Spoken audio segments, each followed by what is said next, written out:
Processing problem और defects in tablets, ये हम टॉपिक को डिस्कस करेंगे। वेरी इंपॉर्टेंट है, एग्ज़ाम के अंदर कई बार आ जाता है क्वेश्चंस। तो फर्स्ट मैं लेके चल रहा हूँ आपका कैपिंग। कैपिंग तो कैपिंग मीन्स कि upper part and lower part separated from body. जो टैबलेट का क्या होगा, अपर पार्ट होगा और लोअर पार्ट, इस टाइप से आप डायग्राम बना के याद करें तो बेस्ट रहेगा। कैपिंग तो इसे हम क्या कहेंगे, कैपिंग कहा जाता है। तो कंप्लीटली और पार्शियल सेपरेशन ऑफ टॉप और बॉटम फ्रॉम मेन बॉडी। क्या कह रहा है कि कैपिंग मतलब हम कैप ऊपर लगाते हैं सिर के ऊपर, थोड़ा ध्यान रखने के लिए। कैपिंग कई बार सिर से अलग हो जाती है, क्लियर, हेड पार्ट से अलग हो जाता है, क्लियर। तो हम इससे क्या कहेंगे, कैपिंग। कैप कहाँ पर लगाई जाती है, हेड के ऊपर लगाई जाती है, तो हेड से क्या हो गई, कैप अलग हो गई। तो आप इस टाइप से याद कर लें। तो क्या कह रहा है कि कंप्लीटली या partially upper body upper part या lower part separate from main part. जो मेन पार्ट है टैबलेट का उससे अलग हो जाता है, उसे क्या कहते हैं, कैपिंग कहा जाता है। सेकंड है लेमिनेशन। Lamination clear. तो नाम से पता चल रहा है कि लेयर्स के रूप में टैबलेट्स का अलग होना, क्लियर। जैसे मैंने बनाया हुआ है फर्स्ट सेकंड थर्ड, तो अलग अलग जो लेयर्स के अंदर टैबलेट का टूटना क्या कहलाता है, लेमिनेशन कहलाता है। तो टू और more different layers separated from tablet क्या कहलाती है, लेमिनेशन कहलाती है। ध्यान रखना, एग्जाम में आता है। अब इसकी रीजन क्या है, ये कैपिंग और लेमिनेशन के रीजन क्या होते हैं। फर्स्ट रीजन है वेरी इंपॉर्टेंट है, एयर इंट्रैपमेंट इन ग्रेन्यूल्स। जब हम ग्रेन्यूल्स को पैक करते हैं तो उसके अंदर, या ग्रेन्यूल्स जब फॉर्मेशन करते हैं उसके अंदर क्या होता है, एयर अंदर रह जाती है, और जब हम उसे प्रेस करते हैं तो वो एयर बाहर निकलती है, और बाहर निकलने के बाद में क्या होता है, वापस से वैक्यूम डेवलप हो गया। अब जब एयर बाहर निकले तो वैक्यूम डेवलप होगा, वैक्यूम डेवलप होने से क्या होगा, वापस से एयर इंटर करती है, तो एकदम से उसको आपका लेयर या कैपिंग के फॉर्म के अंदर वो पार्टिकल्स निकल जाते हैं, क्लियर। तो मैं थोड़ा समझा दूँ, ग्रेन्यूल्स को हम प्रेस करेंगे तो प्लास्टिक डिफॉर्मेशन होता है, जिससे क्या वैक्यूम डेवलप हो जाता है ग्रेन्यूल्स के अंदर। और ग्रेन्यूल जब प्रेशर डेवलप करें तो वैक्यूम आपका क्या होगा, प्रेशर डेवलप हुआ तो उसके अंदर से वैक्यूम क्रिएट हुआ। क्रिएट होने के बाद जब प्रेशर को डाउन करते हैं तो इलास्टिक फॉर्मेशन हो जाता है, क्लियर। तो ये कैपिंग और लेमिनेशन के लिए डिपेंडेंट होता है, ठीक है। सेकंड रीजन है डीप कॉनकेव पंच। डीप कॉनकेव पंच, क्लियर। जो पंच है वो पंच का जो सरफेस होती है वो फ्लैट होनी चाहिए, क्लियर। परंतु कई बार क्या होती है कि ज़्यादा यूज करने के बाद में वो उसके अंदर आपका कॉनकेव फॉर्मेशन हो जाता है, क्लियर, इस टाइप से। तो वो कैपिंग के लिए रेस्पॉन्सिबल होता है। तो क्या करना चाहिए, फ्लैट सरफेस वाली पंच का यूज करना चाहिए। थर्ड रीजन है मॉइस्चर कंटेंट। टू ड्राई, अगर आपने ज़रूरत से ज़्यादा उसे ड्राई कर दिया ड्रग्स को तो वो लेमिनेशन की प्रॉब्लम क्रिएट कर देता है।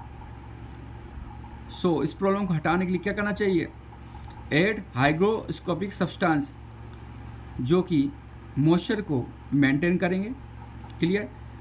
एग्जाम्पल है हाइग्रोस्कोपिक सब्सटेंस का सोबिटोल, मेथिलसेलुलोज, ग्लाइकोल 4000, इनका यूज करना चाहिए। अगर टू ड्राई आपका कंटेंट है तो उसे मॉइस्चर बनाने के लिए आपका हाइग्रोस्कोपिक सब्सटेंस का यूज करना चाहिए।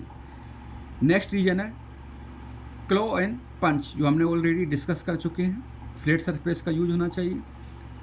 फिफ्थ जो है wear and tear of punch and die.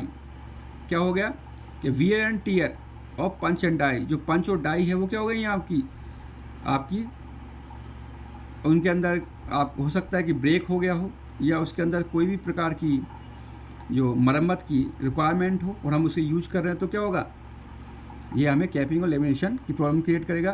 तो इसके अंदर एग्जाम्पल वेरी इंपॉर्टेंट है, क्रोमियम प्लेट पंच का यूज करेंगे और टंगस्टन कार्बाइड इनर्ट डाई का यूज करेंगे, वेरी इंपॉर्टेंट है, एग्जाम में पूछ लिया जाता है। क्रोमियम प्लेट पंच, जिसके अंदर क्या होता है, स्क्रेचेज नहीं आते और वियर टीयर की प्रॉब्लम नहीं आती है। और टंगस्टन कार्बाइड इनर्ट डाई का यूज करेंगे, क्लियर। और 6 नंबर का रीजन है इनकरेक्ट सेटिंग ऑफ प्रेस। क्या कह रहा है, इनकरेक्ट सेटिंग ऑफ प्रेस। तो ये आपका सारे रीजन टैपिंग और लेमिनेशन के लिए डिपेंडेंट होते हैं। नेक्स्ट है 3rd नंबर का picking, clear.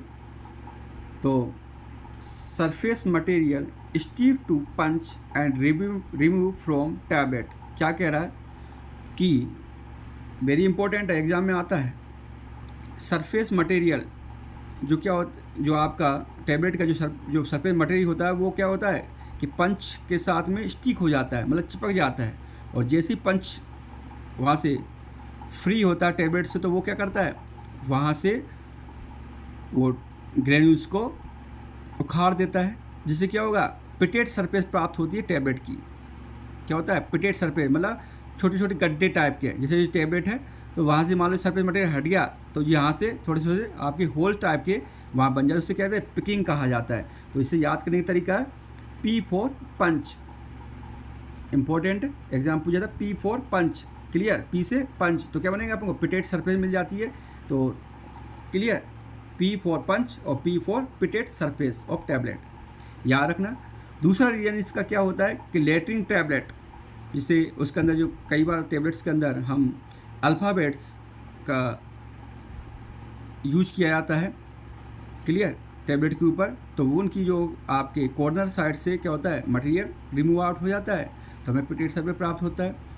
4th condition problem है आपकी sticking, material adhere to die बाल।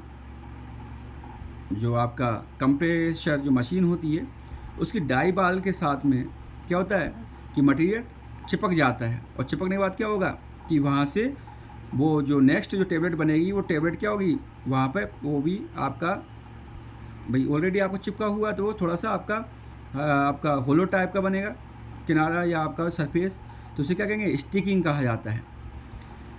तो chipping off tablet edge and produce rough edge, जैसे आपका टैबलेट है और डाई वाल के ऊपर ऑलरेडी मटेरियल चिपका हुआ, तो वो क्या करेगा, वहाँ से टैबलेट का जो सरफेस है वो क्या करेगा, आपका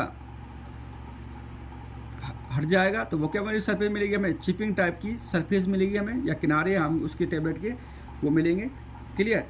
तो थोड़ा ध्यान रखना है, स्टिकिंग डाई वॉल के साथ में होता है और पिकिंग पंच के साथ में होता है।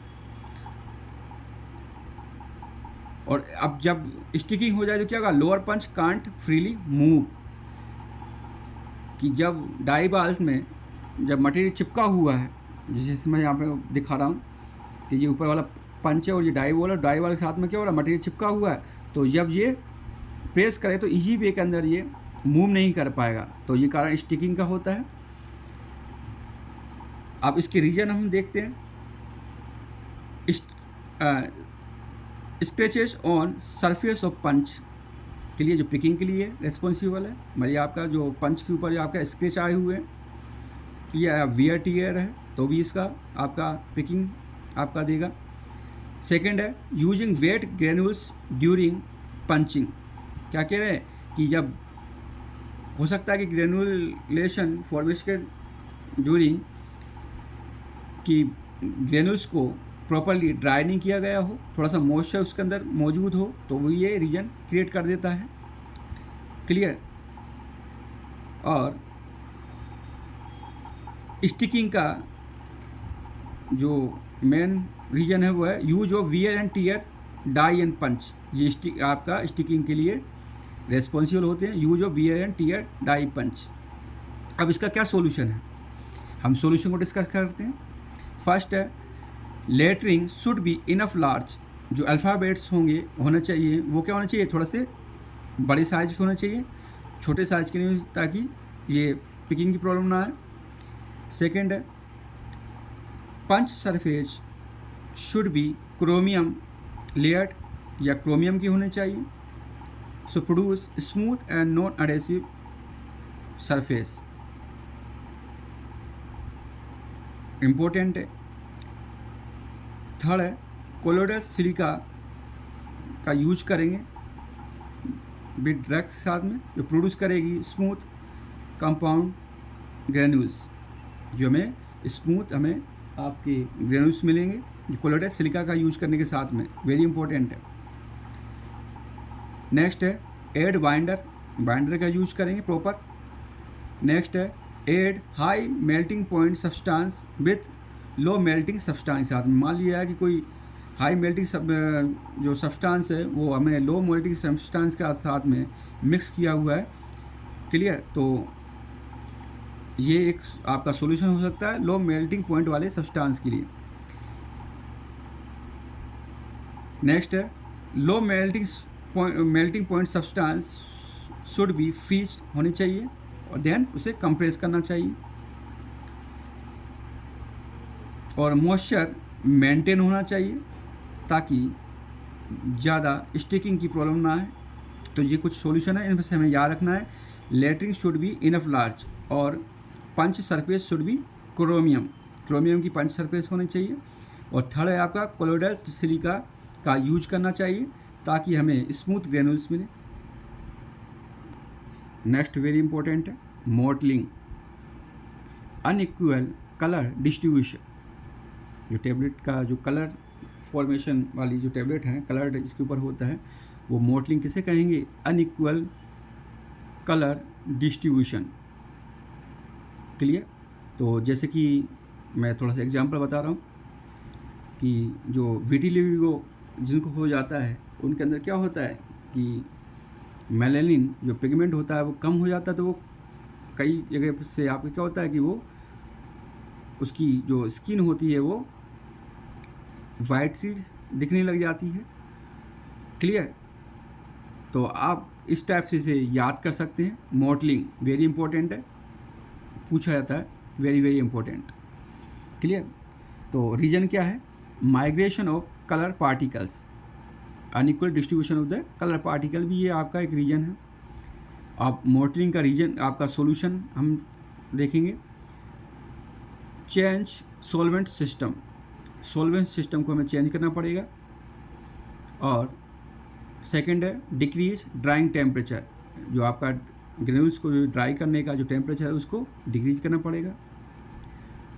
और थर्ड है ग्राइंड टू स्मॉल पार्टिकल्स, जो ड्रग्स के पार्टिकल्स हैं वो उन सबको स्मॉल पार्टिकल्स के अंदर उनके क्या ग्राइंड करना पड़ेगा ताकि इक्वल डिस्ट्रीब्यूशन कलर का हो पाए। तो वेरी इंपॉर्टेंट मॉडलिंग, मतलब ट्रिक से याद कर सकते।